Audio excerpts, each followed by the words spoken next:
Ndabahe iyindi reference abarundi twomenya.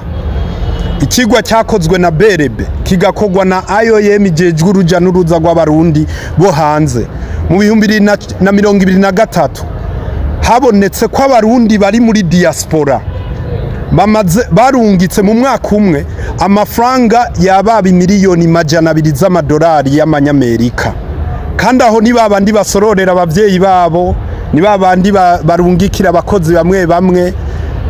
Cabwibaza rero mu gihe tuzanye imigambi y'iterambere,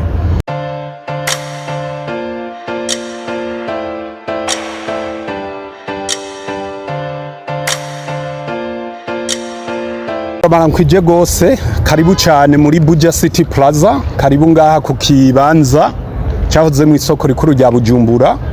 Je nitwa Fabrice Manirakiza, nkaba ndi umuchairperson wa Waka Nation Group. Turi kumwe na Mr. Ephraim, akaba ari we CEO wa Waka Nation Group. Turi kumwe na Mr. Vincent, engineer, akaba ari we directeur des opérations na chief wa EPC muri Waka Nation Group. Rero ikiganiro cyacu cy'uno munsi kukaba ari kubashikiriza aho ibikogwa byo kubaka isoko rikuru rya Bujumbura bigeze. Nkuko mwagiye murabikurikirana mu ntango, ni uburenganzira bwa bene gihugu bw'abarundi kugira babandanye bakurikirana aho ibintu bigeze. Rero ku ngingo ya mbere turabashikiriza ibimaze gukorwa na Waka Nation Group. Muri rusangi twovuga ko ishirahamwe Waka Nation Group ari ishirahamwe karuhariwe, ni kube nkako murarizi ko ari ishirahamwe rimaze kuduza idarapo kurusha yandi yose ngaha mu Burundi mu nzira yo kubaka amazu ya kijambere n'ibigwati vya kijambere. Ngira mwarabibonye amazu tumaze kubaka muri Miriwar, amazu turiko turubaka mu Kabezi, amazu turiko turubaka ku Mashugwe, nayo turiko turubaka mu ntara zitandukanye. Twovuga Imuyinga, twovuga Igitega, twovuga Imatana, ni heshi. Muri rusangi Waka iramaze kwerekana ubuhinga bwo kuba ishoboye muri ibi bintu byo kubaka inzu za kijambere. Ubu turiko turarenza inzu zirenga 100 tumaze kubaka, n'izindi nyinshi ziriko zirubakwa. Waka Nation Group rero mwarabibonye ubushize mu mwaka uheze niho yagize indoto yo kubaka isoko rikuru rya Bujumbura, canke gusubiramwo isoko rikuru rya Bujumbura. Ico gisabo turagishikiriza kwa Sebarundi, umukuru w'igihugu cy'u Burundi. Tugira Imana umutima wiwe uravyumva ko bishoboka, kandi ni kube nkako bivanye n'ubuhinga twari tumaze kwerekana muri ivyo bikogwa, biraboneka ko bishoboka. Orientation yakurikiye yabaye yo kudushirungika muri ministere ya infrastructure, kuko niyo ministere canke nibwo bushikiranganje bubazwe ibi bikogwa. Tugira Imana nabo baratwakira neza, turabashikiriza uko twobikora. Muri ico gihe baca baduha kontra ya mbere yo kuvuga ati tugira rero tubapime turabe ko mwobishobora. Ukubapima kwacu turabaha amezi 6 yo kugira turabe ko mushobora kwegeranya uburyo bwo kubaka iyo nyubakwa. Turabapima amezi 6 yo kwerekana ko mushobora kutwereka ubuhinga bwo kugira mushobore kubaka iryo soko. Muri ico gihe twakoze novuga ati twakoze cyane, twakoranye ingufu kuko yari indoto yacu, ku buryo mu kiringo kiri munsi y'ukwezi ministeri yari imaze kutwemerera ko dutangura ibikogwa cyane cyane ibyo kwategura nk'uko muriko murabibona. Hanyuma turerekana rero na structure canke ubupangapangane bw'ukuntu amafaranga azubakira isoko azoboneka. Ni kube nkako tuca tubwira ko dufata niya mbere kubishira mu ngiro, kandi mwagiye muravyibonera. Rero cyabaye ico kubomagura ibihomvoke byari byononwe n'umuriro wari watenga. Ivyo byose ngira muravyibonera, niho turi n'ubu nyene, kandi turakunze kuvuga nivyo twegeranije ico gihe nta kintu na kimwe cyasohotse, kuko n'umutungo wa leta. Ngira murabona aho birunze, leta umwanya wose irashobora kuza kubitora. Hariho n'ivyimaze gutora, ngira mwarabonye amapoto bubaka hagati y'intara n'iyindi. bijya vyuma amapano bijya vyuma vyinshi bagiye barabikura ngaha. Bo kuri umugambi rero wa Buja City Plaza Ubaka Nation Group imaze gukora vyinshi mu myiteguro. Mu bimaze gukogwa harabayeho ibyo twokwita ugupima isi, ico bita geotechnique, etude geotechnique. Ayo maraporo yose ari ngaha murashobora kuyibonera. Mugabo no highlighting nkavuga ko iyo etude geotechnique canke ubukomezi bw'isi bwakozwe kuri faze ya mbere, kuko twarabasiguriye turababwira ko ari mugambi uri mu mafaze atandatu. Rero iyo ubwo bukomezi bw'isi ivyo vyigwa by'ubukomezi bw'isi byabaye kuri faze ya mbere, kuko ni nayo wanashaka tugiye gutangura. Icya kabiri harabaye ama architect design, ugucapa. Ubwa gatatu harabaye ibiharuro mu kwiga uburyo buzotwara ibi bikogwa, twarabibashikirije ubuheruka mu kwiga ubukomezi tuzoshira muri izi nyubakwa kugira zizoba inyubakwa zizishimirwa n'ibisekuru bizokurikira. Ubukurikira twarashizeho amasysteme canke ugukingira impanuka zoba muri izi nyubakwa. Aha twovuga impanuka ziba zije ziva ku muriro, aha twovuga impanuka ziba zije ziva kuri za nyamugigima, aha twovuga impanuka ziba zije zituma abantu bahunga bava muri izo nyubakwa. Ivyo byose twarabikoze. Hanyuma harongeye haraba ibyo twokwita business plan canke business plan mu Kirundi no yita gute, ni uguharura urudandazwa rw'umugambi. Ikindi twakoze ni feasibility studies, kuko turaza kubasigurira ukuntu habayeho n'amanegociation akomeye na leta yo kugira turabe neza ati mwebwe ivyo musaba leta nibihe, hanyuma leta ivyibasaba nibihe, kugira duhurize ku myaka runaka tugiye gukorana muri uwo mugambi. Ibikogwa bimaze gukorerwa ngaha kuri Buja City Plaza, habe kubomagura, habe gukubura, habe kwatunganya ukumubona, habe kwaklotira ukumubona, biramaze gutwara Ubaka Nation Group amafaranga yababa miliyaridi 2 z'amafaranga y'amarundi. Ayo mafaranga nayo akaba ari umutahe bwite wa Ubaka. Hariho aya Ubaka nyezina, hariho nayo Ubaka yonyene yafashemwe amadeni mu mabanki. Ivyo nibisanzwe muri business. Rero nashaka guca umurongo ngaha, abantu bamaze gutanga amafaranga yabo muri cya kigega, ntihagire ubusimba umutima ngo hari amafaranga yiwe arakora. Nta nicasha kirakora ngaha, kuko position Ubaka Nation Group ihagayirizemwo ni ku nyungu z'uwayizeye, ni ku nyungu z'uwizeye gushigikira uwo mugambi. Bisigurika ati na twebwe turi muri position yo kuvuga ati kugira amafaranga babene gihugu bose bamaze gutanga ashobore gutangura kuza muri ibi bikogwa bya Buja City Plaza, nuko iyo kontra ya kabiri leta iba yayidusinyiye, kuko niyo garanti.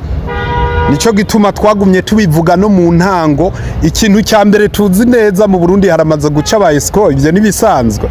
Rero kugira twemeza abarundi ukuri turimwo, ni ikintu bita umwanya no kuguma tubaha amakuru y'imvaho kugira bamenye ko ivyabo bikingiwe.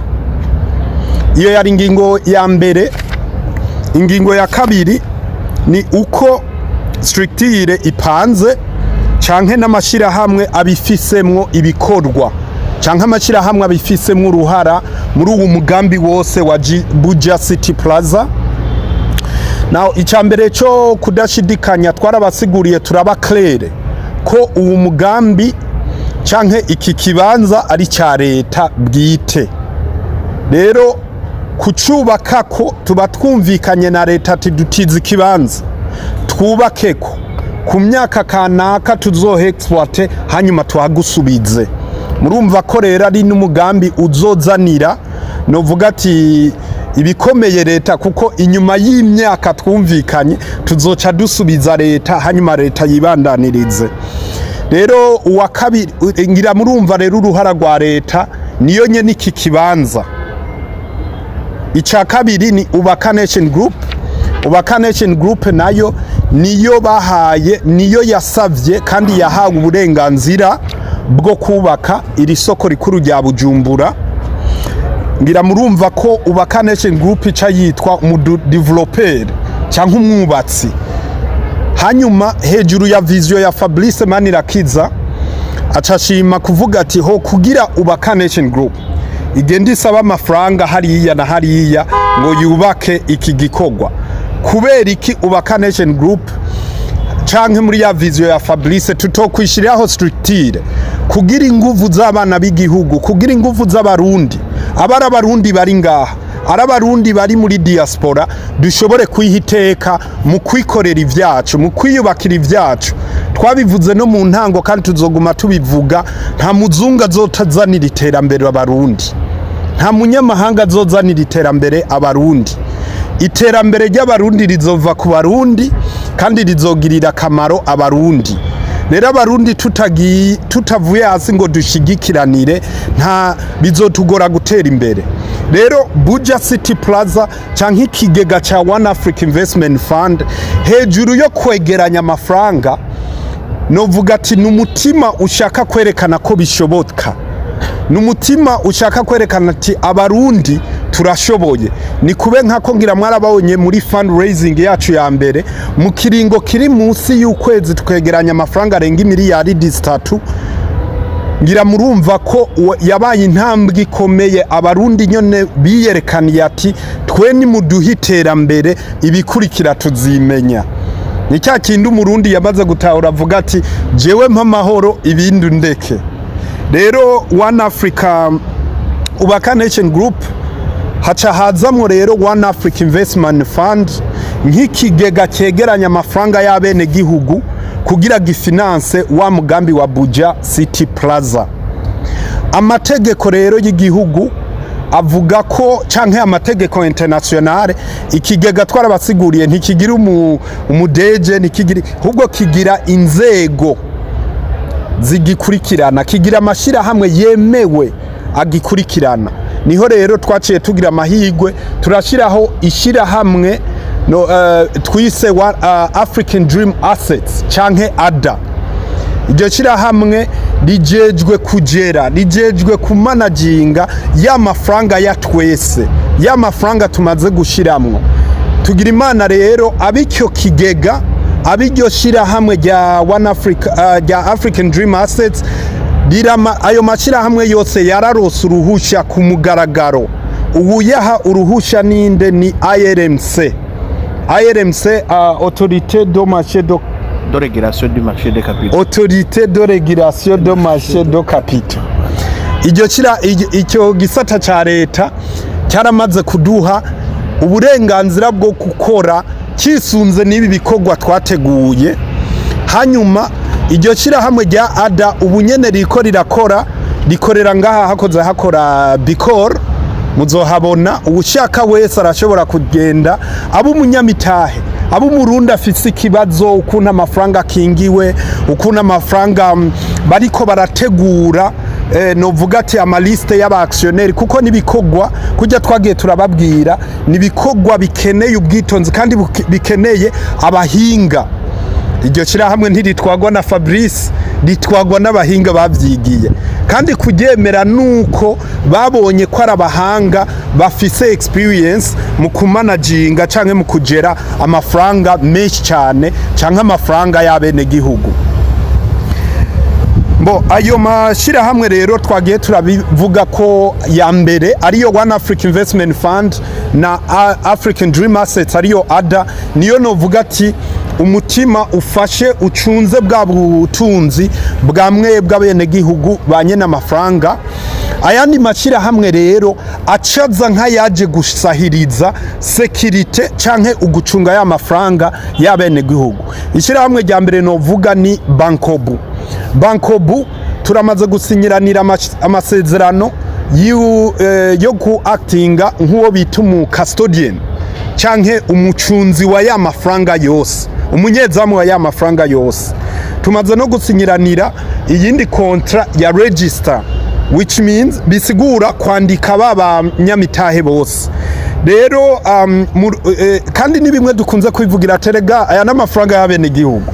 Umwene gihugu wese ashobora gushidikanya, arashobora kujya no muri banko bati kuko konti murazifise murayizi public, ashobora kujya kugenda ati ndabira amafaranga tugezeko, ndabira uko amafaranga yacu yugaye, ndabira ko amafaranga ari karunguka. Ivyo byose ni uburenganzira bwa bene gihugu bamaze gushiramwo imitahe canke byensira bifuza kubandanya bashiramwo imitahe.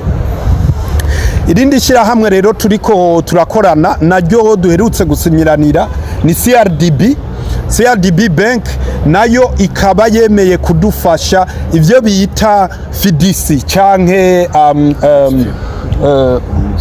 umwizegwa. Bisigurika ati rero CRDB ikikora nk'uhagarariye inyungu z'abanyamitahe. Ariko nabasigura ndababwira ati ya mafaranga rero ategekanya gukora cya gikorwa cya Buja City Plaza niyo ari ryashira hamwe gitwa ADA ryahawe uburenganzira na leta, ntirivyuka ubwo nyene atizana amafaranga twubake, bitegerezwa guca kuri za nzego twagiye turagira, kuko turaguma tubigarukako ni amafaranga y'abene gihugu.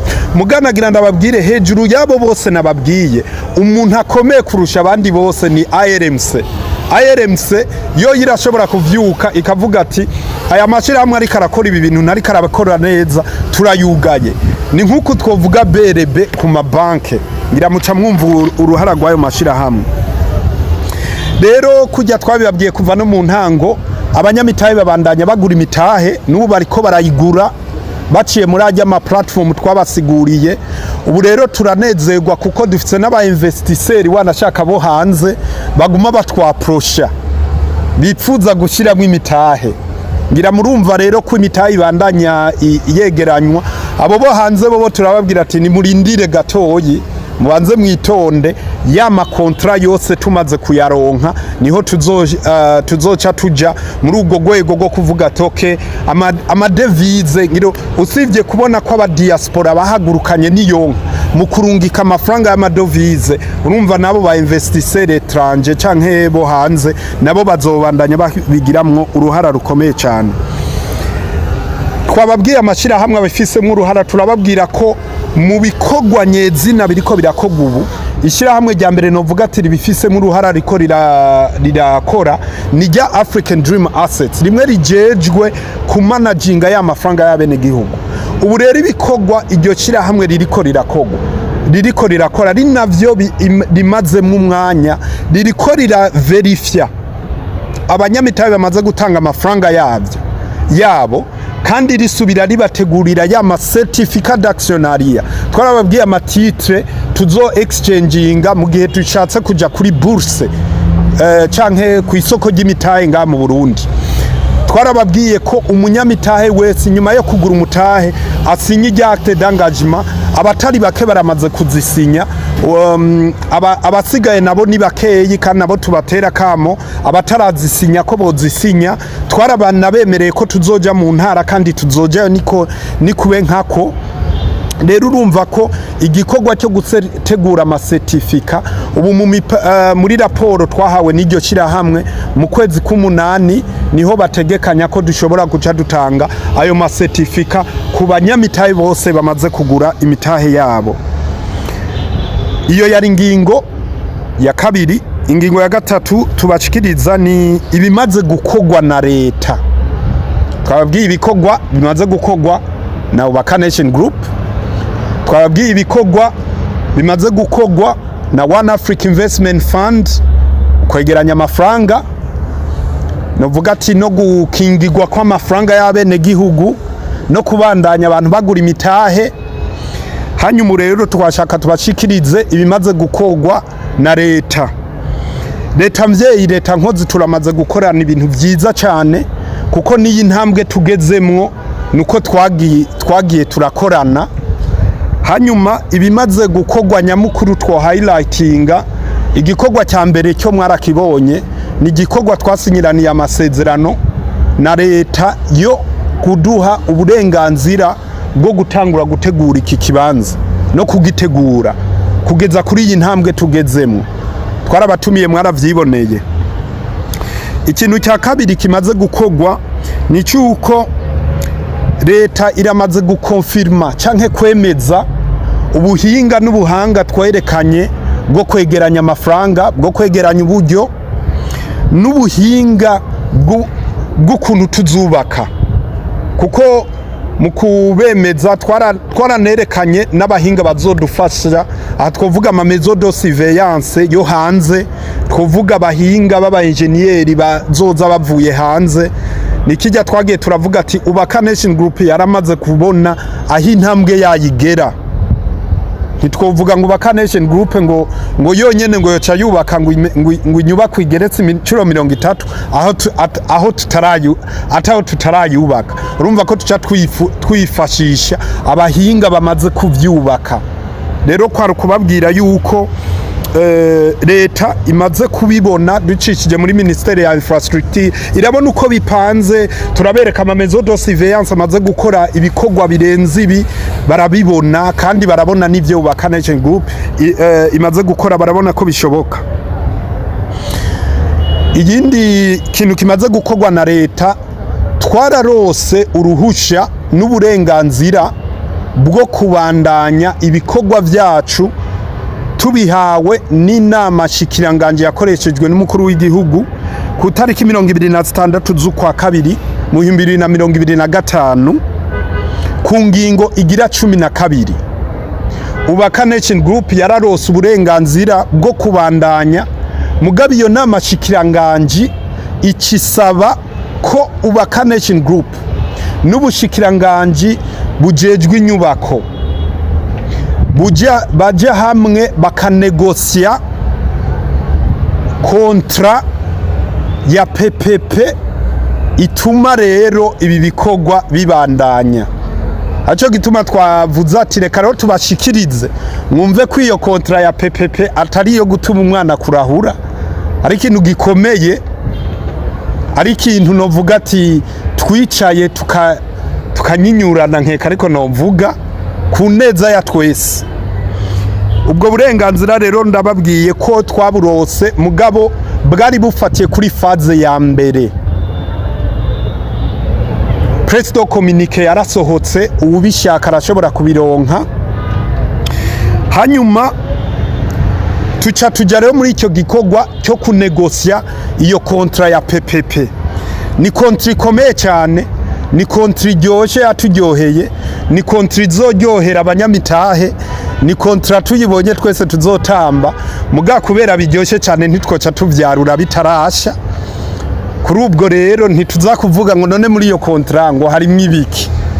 Gusa icyo twobabwira ni kontra iteguye neza cyane, ifitiye inyungu abanyamitahe bose, kandi ifitiye inyungu na leta, kuko kujya twagiye turababwira PPP ni public private partnership, ni gukorana na leta. Iyo kontra rero mubo twagikoranye harimwo ARCP, igisata kijejwe kuraba amakontra ya PPP, harimwo OBR, harimwo na ADB. Hakabamwo rero nuwadukoreshe novuga ati naho twahuriye ariyo Ministere ya Infrastructure. Ni gikorwa twamaze ko ikiringo kirenga indwi zibiri turiko turanegosia, turiko turaraba, kandi ibintu vyagenze neza. Ikindi gikorwa kimaze gukorwa na leta nuko twaragize inama novuga ati y'ikiganiro muri presidence, tuganira na timu yo muri presidence, turi kumwe n'abahinga bo muri Ministere ya Infrastructure, turi kumwe n'abahinga bafise uruhara muri ya management y'amafaranga twababwiye y'amashirahamwe ya One Africa Investment Fund na African Dream Assets. Mu nzira rero yo kuganira no kumvisha novuga ati na leta kuyumvisha kurusha, kugira twumve neza ko byose bipanze neza. Ivyo biganiro vyagenze neza, twaraganiriye byabereye muri presidence kwa Ntare, byagenze neza cyane, tukaba twarabishimye. Rero aho bigeze, ingingo ikurikira niyo kuvuga ati aho bigeze mu jambo rimwe rero twovuga ati aho bigeze turindiranye igishika ko isango ryo gusinya ya kontra ya PPP tuzoribamenyesha vuba, turavyizeye vuba bwango tuzoribamenyesha mukaza mukavyibonera, tugashira ku mukono ku masezerano. Turabwiye ati tuzoshira umukono ku masezerano saa 4 saa 5 tuzoba amakamyo azoba ari ngaha, amatracteur azoba ari ngaha dutanguye kubaka. Arico gituma twavuze ati reka tugire iki kiganiro tubwira abantu aho ibikorwa bigeze. Abanyamitahe bafise uburenganzira n'abarundi bose bafise uburenganzira bwo kumenya aho ibintu bigeze. Rero iyo kontra ya PPP ni kontra tuzosinyanira na leta, izoba irimwo novuga ati ivyo vyose bizotuma dukora mu mwumvikano, leta ikingiwe na twebwe dukingiwe. Aho niho ibintu bigeze. Nayo ubundi hambavu y'ivyo vyose twovuga ko ivyo tumaze gushikako nka Waka Nation Group ni vyinshi, kuko turamaze mu myiteguro yacu, hambavu yo kubabwira ko tumaze gutegura ibi vyose ngira twababwiye ama étude géotechnique, ama architect designs yose, ama structure, ama note de calcul, ivyo vyose bimaze kuba biramaze kuba approved, biramaze kwemezwa n'abahinga n'abahanga bavyigiye baturusha ubumenyi bo hanze, kandi biramaze kwemezwa n'ama ministeri abijejwe, kuko nk'iyo kontra ya PPP twababwiye abambere bayigiramwo uruhara ni ministeri ya finance, kuko ni kube nkako ABOBR ARSP ngire urumva ko ari ministeri ya finance. Hanyuma aya ma design nayo nivyo byose uko twabiteguye bizokogwa biramaze kwemegwa na ministeri ya infrastructure. Rero ngira mu yandi majambo vyose biramaze kwemegwa na leta. Hanyuma muri Waka Nation Group mu myiteguro tumaze kugira idasanzwe nkuko mwavyiboneye rero ngaha kuri iki kibanza, amabiro ngira murabona twaramaze kuyategura. Hajya amakonteri dushimira Regidezo cyane, turamaze kuyaronka, yarayatuzaniye abamakonteri y'umuyaga nkuba n'amakonteri y'amazi yarabonetse. Hanyuma Waka Nation Group ngira murabona ikibanza twaragiteguye, twaramaze guklotira, ngira murabibona amabiro kujya twagiye turabivuga, twaramaze kubaka rero n'amastoke yo kujamwo ibikoresho. Twaramaze kuvugana n'abafournisseurs batari bake, bose bari muri standby, tubabwira ati ni firimbi ya nyuma yo gusinya iyo kontra ya PPP na leta, hanyuma twese tukaca tuja ku kivi. Twaramaze gutegura ingendo zo kuja ku matere ngaha mu Burundi kugira babanyamitaha abo tutaraverifya tubagire verification tubasanze mu ntara zabo. Twaramaze gutegura ingendo zo kuja muri diaspora, muri babarundi bene wacu mu bihugu bitandukanye vyose birimwe abarundi, kuko abarundi baba diaspora bo bavuga ati twebwe pfa kuvuza ifirimbi gusa, ati tujya dusa miliyoni $, ni dukeye cyane. Ati Buja City Plaza igiye kutubera pioneer, igiye kutubera iya mbere yo kugira babarundi bene wacu bari muri diaspora bafati ya mbere mu kugira uruhara mu terambere ry'igihugu. Ni kimwe twababwiye ati ayo mafaranga ni makeyi cyane kuyegeranya n'umwanya mutoyi. Rero ivyo twateguye kubaganiriza n'ivyo kubishikiriza nkuko twatanguye tubivuga. Abarundi bamaze gutanga imitahe yabo bafise uburenganzira bwo kumenya ati ibintu bigeze, bafise uburenganzira bwo kumenya ati amafaranga yacu akingiwe gute, bafise uburenganzira bwo kumenya vyose. Babe n'abarundi bataragura imitahe bategekanya kugura imitahe, bose bafise uburenganzira, na cane cane namwe abanyamakuru namwe mufise uburenganzira bwo kuvuga ati twatanguye twerekana ibintu, birakenewe ko tubandanya twereka abantu aho ibintu bigeze. Rero twebwe jewe Fabrice, Waka Nation Group, One Africa Investment Fund, natwe dufise uburenganzira bwo kubumvira kugira twese twibandanirize mu iterambere. Turabashimiye gose rero, ubisango rikurikira no kuzovuga ifirimbi tubabwira ati ya kontra leta yaduhaye isango ryo kujya kuyisinya ni muze, kandi tuvyizeye ko ari vuba, kandi twizeye ko leta mvyeyi, leta nkozi nayo izobidutunganiriza vuba cyane. Imana ibahezagire cyane, murakoze.